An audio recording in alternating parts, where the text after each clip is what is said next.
Basically जो security guard का concept है ना, वो ये है कि ऑब्जर्व एंड रिपोर्ट। मतलब अकेले हो आप और रात के ही वक्त ज़्यादा सस्पिशियस लोग आते हैं, ट्रेसपैसर आते हैं, तो शूट करने की कोशिश करें। यार your life is in threat, आपके पास अथॉरिटी है, आपके पास लाइसेंस है, to make sure you defend yourself. क्योंकि उसका बैकग्राउंड चेक होगा, स्टेट भी मेक श्योर करेगा कि ये इसको हम जो गन की परमिट दे रहे हैं कमीशन ऑफिसर की, हम इसको है ना सर्टिफाइड कर रहे हैं। तो कल तो ये तो नहीं कि ये इसका बैकग्राउंड ऐसा था कि ये वायलेंस था। कमीशन है, कमीशन की ज़्यादा डिमांड होती है, इनकी पे रेट ज़्यादा होती है स्टार्टिंग। अस्सलाम वालेकुम, मेरा नाम है मोहम्मद जुनैद और आप देख रहे हैं मेरा YouTube channel Junaid USA vlog. एक नए व्लॉग में आपको वेलकम करता हूँ। आज की वीडियो में आपको बताऊंगा कि यहाँ पे सिक्योरिटी ऑफिसर की जो है वो लाइफ किस तरह की होती है। तो अभी हम लोग बहुत ही जो है वो ख़तरनाक एरिया के अंदर हम लोग जाएंगे और आपको लाइव एक्शन दिखाएंगे, लाइव रेड दिखाएंगे कि यहाँ पर जिस एरिया के अंदर अभी हम लोग जा रहे हैं वो काफ़ी हाई क्राइम एरिया है और वहाँ पर जो है ट्रेस पासिंग हो गई, प्रोस्टिट्यूशन हो गया और ड्रग्स एक्टिविटीज़ हो गई। तो ये काफ़ी जो है तादाद में होती है। तो अभी हम लोग सिक्योरिटी जो ऑफिसर है, कुछ सिक्योरिटी की जो पूरी टीम है उसके साथ जाएंगे और लाइव रेड करेंगे और आपको भी दिखाएंगे। तो स्टार्ट करते हैं आज की वीडियो। अगर आपने सब्सक्राइब नहीं किया तो प्लीज़ सब्सक्राइब करें। तो स्टार्ट करते हैं वीडियो। अस्सलाम वालेकुम। वालेकुम अस्सलाम। कैसे हैं आप? अल्हम्दुलिल्लाह, अल्लाह का शुक्र। सबसे पहले आप अपना नाम बताएं। मतीन अली। मतीन अली। और आप कहाँ से बिलोंग करते हैं? Originally from Karachi, Pakistan. अच्छा जी। और अमेरिका में आपको कितना टाइम हो गया यहाँ पे? यार अमेरिका में मुझे हो गया तकरीबन 2002 से अब तक लगा लें आप 21 साल हो गए। अच्छा 21 साल माशाल्लाह। अच्छा 21 साल आपको अमेरिका में हो जी, गए। माशाल्लाह। अच्छा आप सिक्योरिटी की जो है वो कब से हैं? सिक्योरिटी की फील्ड में मैं हूँ सिंस 2010। शुरू में मैंने जॉब की, 2 साल 3 साल जॉब की, फिर छोड़ दी, फिर 2 साल और जॉब की। उसके बाद since 2015 I am running my own company, मेरी अपनी कंपनी है। और समझ लेके 2015 से माशाल्लाह अपना ही बिजनेस, अपने ये सिक्योरिटी। यहाँ पे जो सिक्योरिटी गार्ड होती है, अगर कोई अपार्टमेंट कॉम्प्लेक्स में उसकी जॉब है तो जी। सिक्योरिटी गार्ड की जो है वो क्या रिस्पॉन्सिबिलिटीज़ होती है, उसको क्या क्या चीज़ का जो है ध्यान रखना पड़ता है? सिक्योरिटी गार्ड को बेसिकली जो सिक्योरिटी गार्ड का कॉन्सेप्ट है ना, वो ये है कि ऑब्जर्व एंड रिपोर्ट। मतलब अगर आप किसी कॉम्प्लेक्स में काम कर रहे हैं, अपार्टमेंट कॉम्प्लेक्स में, सो पेट्रोलिंग अराउंड चीज़ों को, जैसे लीजिंग ऑफिस चेक करना, स्विमिंग पूल्स, इसी तरह आपका हो गया स्टोरेज होता है वो चेक करना, और फिटनेस सेंटर चेक करना। अक्सर जो प्रॉपर्टीज़ में ये सब चीज़ें होती हैं। सिक्योरिटी गार्ड की सबसे पहली तो चीज़ ये है कि सिक्योरिटी की जॉब जो है ना, वो हर किसी के लिए नहीं है। इसमें सिर्फ वही आए या आता है जिसमें थोड़ा करेज हो। मैंने बताया ना कि आप नाइट टाइम पे मैक्सिमम जो ज़्यादातर जॉब होती है वो नाइट टाइम की होती है, और उसमें आपको ये होता है कि अकेले हो आप और रात के ही वक्त ज़्यादा सस्पिशियस लोग आते हैं, ट्रेसपैसर आते हैं। तो सबसे पहली तो चीज़ ये है कि सिक्योरिटी की जॉब हर बंदे के लिए नहीं है, ख़ासतौर पर लेडीज़ जो है ना वो अवॉइड करती हैं रात सिक्योरिटी की बनने के लिए। दूसरी जो चीज़ है, प्रोसीजर ये है कि सिक्योरिटी की पहले ट्रेनिंग होती है। नॉन कमीशन जो होता है उसका भी टेस्ट होता है। नॉन कमीशन वो जो कि ना वेपन कैरी कर सकता है, ना किसी को डिटेन कर सकता है, ना सेल्फ डिफेंस में किसी को शूट कर सकता है, क्योंकि उसके पास वेपन ही नहीं है। दूसरा जो होता है वो होता है commission officer. Commission officer is like आपके पास अथॉरिटी है ट्रेसपैसर को डिटेन करने की, और सेल्फ डिफेंस में अगर सामने वाले अगर आपको शूट करने की कोशिश करे, या your life is in threat, आपके पास अथॉरिटी है, आपके पास लाइसेंस है, to make sure you defence yourself. और उसके लिए क्या होता है, वेपन होता है और पतान होता है। और बैकग्राउंड जो चेक होता है वो इस तरह होता है कि पहले तो बंदा, जब आप सर्टिफाइड होते हो, आप सिक्योरिटी एकेडमी से सर्टिफाइड होके आते हो, वो एक सर्टिफिकेट देते हैं जो कि एम्प्लॉय हमारे पास लेके आता है। अब मैं बीइंग द ऑनर मेरे पास लेके आएगा, मेरी जो टीम है वो उसको वेरीफाई करेगी, फिर उसको जब चेक कर लेगी उसमें ये होता है कि ना क्या इसने गन की ट्रेनिंग ली है, वो सब डॉक्यूमेंट्स के साथ होता है।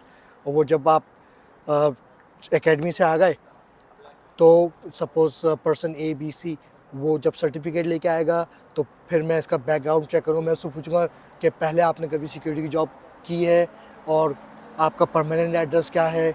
इसी तरह जब फिर एप्लीकेशन फिलअप होने के बाद 3 से 4 दिन या मैक्सिमम समटाइम 1 वीक लग जाता है कि हम उसका बैकग्राउंड चेक करके हमें पता चल जाता है कि भाई बैकग्राउंड क्लीन है तो ओके, बैकग्राउंड क्लीन नहीं है तो हम उसको एक्सक्यूज़ कर देते हैं या अपॉलोजी कर देते हैं, भाई क्या हायरिंग नहीं हो रही आपकी। इसी तरह जब एक दफ़ा एक्सेप्ट हो गया, उसको लेकर आए, मतलब वो बंदा दोबारा आता है, फिर उसको उसका जो डॉक्यूमेंटेशन है हम पूरी एक फ़ाइल बनाते हैं कि बैकग्राउंड चेक किया, उसमें उसका ड्रग टेस्ट का भी होता है कंसर्न लेटर, जिसमें चेक किया जाता है कि भाई ये ड्रग तो नहीं लेता है या इसका इससे कोई रिलेटेड कोई वो तो नहीं है, जॉब के दौरान तो नहीं करेगा।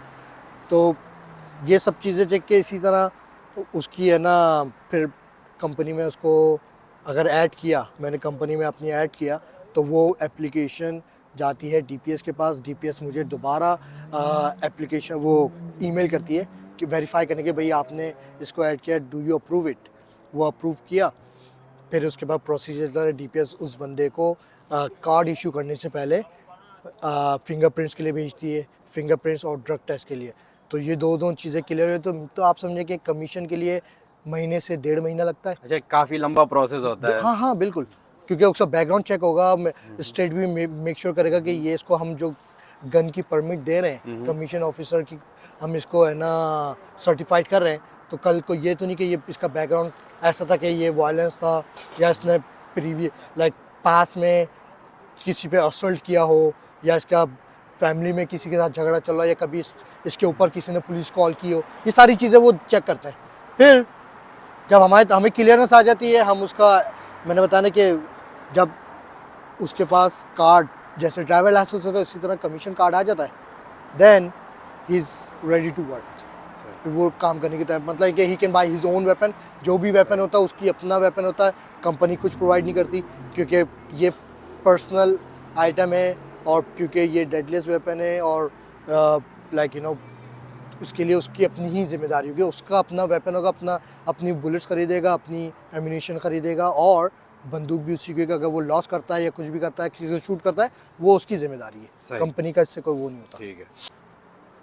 अच्छा, जो यहाँ पे सिक्योरिटी वाला होता है उसकी जो सैलरी होती है, जो अर्निंग होती है, वो कितनी होती है महीने में? वो कहाँ, अगर नया है तो उसकी क्या स्टार्टिंग होती है, थोड़ा देखिए एक्सपीरियंस है? इसमें, हाँ इसमें सबसे जो मेजर पार्ट होता है ना, वो डिपेंड करता है कि आप कितनी बड़ी कंपनी है और आपके पास क्लाइंट्स या कॉन्ट्रैक्ट कितने बड़े हैं। क्योंकि अगर आपके पास अच्छे क्लाइंट्स हैं जो आपको अच्छा पे करते हैं, क्योंकि अगर मेरे पास नॉन कमीशन काम है, मैं नॉन कमीशन मतलब मैंने बताया कि he have no authority to detain someone और वो वेपन कैरी नहीं कर सकता, उसके लिए फिर ये होता है कि ना उसकी सैलरी कम होगी। स्टार्टिंग समझ लें आप ह्यूस्टन के हिसाब से 11 से $12 स्टार्टिंग पर आवर, सही है, और 40 आवर्स उसको वीकली मिलते हैं।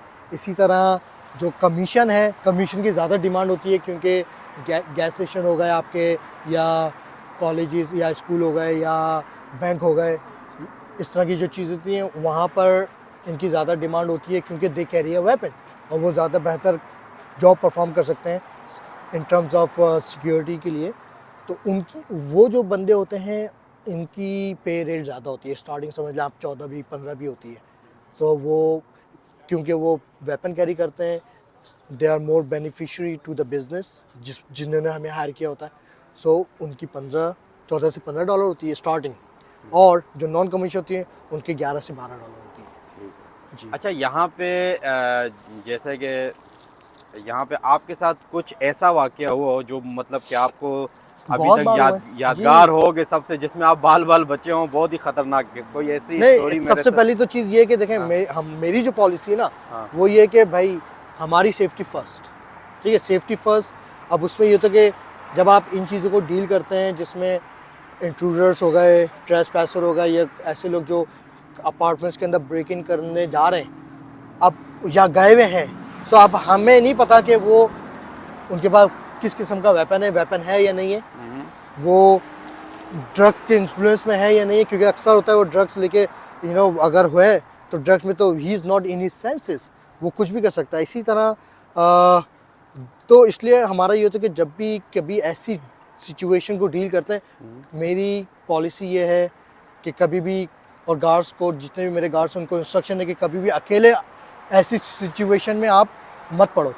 कॉल द बैकअप फर्स्ट, आपके साथ 2 से 4 बंदे हों, फिर आप जाके उसको डील करोगे। वो क्योंकि आपके साथ बैकअप भी होगा ना, वो वैसे ही काफ़ी डाउन हो जाएगा, उसकी सही। वो जो एनर्जी थी वो डाउन हो जाएगी, क्योंकि वो उसको पता अब मेरे साथ इनके साथ 2 से 4 बंदे हैं। सही है। अब सिचुएशन अल्हम्दुलिल्लाह हाँ, गन शॉट बहुत हुए, मतलब यानी कि वार्निंग गन शॉट्स हमारे ऊपर बहुत हुए, जिससे ये कि अगर हम किसी प्रॉपर्टी में चेक करने गए तो वहाँ पर कार्टेल्स का अगर है या किसी ऐसे लोगों का है जहाँ पर उनके 2 नंबर धंधे चल रहे हैं किसी कोने में, किसी खुदरे में, तो वो हमें डराने के लिए कोने में कहीं जाके शॉट करते हैं, ताकि ये दिखाने के लिए हम, अगर तुमने हम पे हाथ डाला तो वी हैव अ वेपन्स।